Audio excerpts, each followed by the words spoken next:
Regarding A2 milk, I've consulted with other dietitians. I've looked at the research. The only research really on it is industry funded. So it's really funded by these companies who are trying to sell you A2 milk, telling you it's superior or it's going to be more digestible. There's not a huge difference in the proteins of A1 and A2 milk. So if you're lactose intolerant, if you are milk protein intolerant, there's still casein, whey, and lactose in both types of milk. And just to back up a little bit, yeah, there's A1, A2 that they've identified that these are types of casein proteins, right? So you have the A1, A2. A1, they're like, oh, A1 casein protein is linked to all this inflammation, all these bad things. Well, there's A2, guys, and we're just going to get rid of the A1 protein in milk and just give you the A2 because the very limited studies that they've done that are industry funded by the milk and dairy industry are saying A2 is great. So it's like, oh, A1 protein in milk is not good. A2 is great, at least that we know right now. I would challenge all of that. I in general, or I mean, I just wanted to give that context, but go ahead. Or are you gonna? No, yeah, I think that that's important to note. As far as raw dairy products go, if you already are having gut issues and you have dysbiosis, those non-pasteurized products have the opportunity to introduce more pathogenic bacteria into your gut. So I probably wouldn't be poking the bear in that sense. Also, we know dairy is high FODMAP, especially high lactose dairy. So if you are sensitive to FODMAPs, lactose is a FODMAP.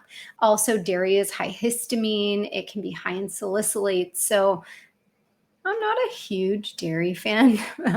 I'm not dogmatic though. So first, my patients who are curious, sometimes they'll say, if you must have dairy, these might be better options for you. But I would say raw milk is probably not a safe option for somebody having active gut issues. And definitely if you can, like if ferment like a kefir, so that's where, I mean, you can make it a little bit safer, let's say. Again, there's not really great studies on this. I can't say with certainty that like if you take raw milk and turn it into a kefir, like ferment it, it's going to make it better.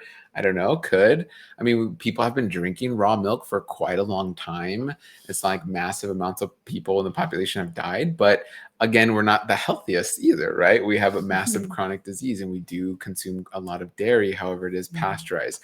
Overall, what I want to leave you with and all to think about, and we're still looking at more research, and I'll share some research that came out of UC Davis, is understanding what milk is, okay? Milk, we call it dairy, we call it all these different names and all the different cheeses, but milk is breast milk, and it's breast milk from a cow. You're much better off drinking breast milk from a human if you're going to consume milk. And I know that sounds weird, but it shouldn't. I mean, if you're going to eat cheese, if you're going to consume milk, it should be from a human.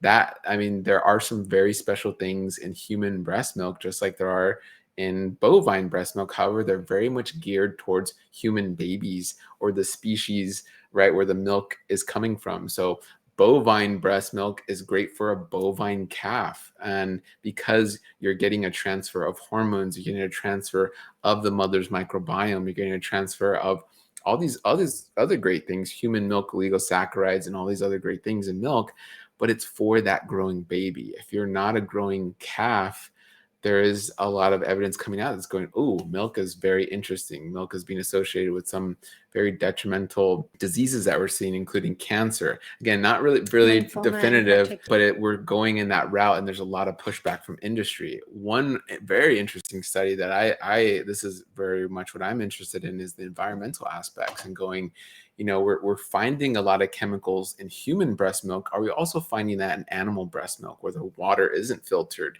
They're not living in the best conditions. And sure enough, yes, UC Davis has been leading the research, and we found over 209 different varieties of PCBs. And this is a plastic byproduct that we're finding in pasture raised, really great, in terms of cow quality, right? How they're being raised, they're eating grass, they're on the pasture, but we're finding these PCBs in milk. And that's just what we're looking for. I can imagine if we had this like encompassing environmental toxin test, we'd find it all, because even though a cow could be pasture raised, if you guys have driven through Bakersfield or here in California, Chino Hills, and there's still cows, a lot of times the land is right next to the freeway, or it's in a piece of land that no one really wants to build on because of the pollution or because of the traffic or because of this, that, and the other. So we have to be aware that cow's milk, just like human milk, is there to absorb and to transfer.